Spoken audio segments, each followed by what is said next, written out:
आज की ज़्यादा खबर के साथ आप लोगों को आगाह करूंगी। कामा में तारीख पैदाइश दुरुस्त कराने के लिए किस तरह से अमल दरामद किया जा सकता है। सऊदी महकमा पासपोर्ट जवाज़ात के कानून के मुताबिक ममलकत में मुकीम गैर मुल्की अफराद अपने रहायशी परमिट में तब्दीली के लिए बराह रास्त जवाज़ात के दफ्तर से रुजू नहीं कर सकते। कानून के तहत गैर मुल्की कारकुन सिर्फ अपनी ज़ेर किफ़ालत अहल खाना के कामे की तजदीद व अजरा के लिए ही जवाज़ात के दफ्तर से रुजू कर सकते हैं।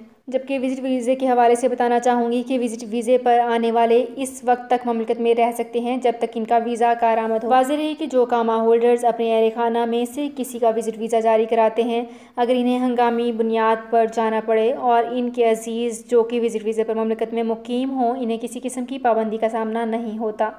तो फ्रेंड्स, ये थी मेरी आज की वीडियो। इस वीडियो को फेसबुक पेज पर ज़्यादा से ज़्यादा शेयर कीजिए। शुक्रिया।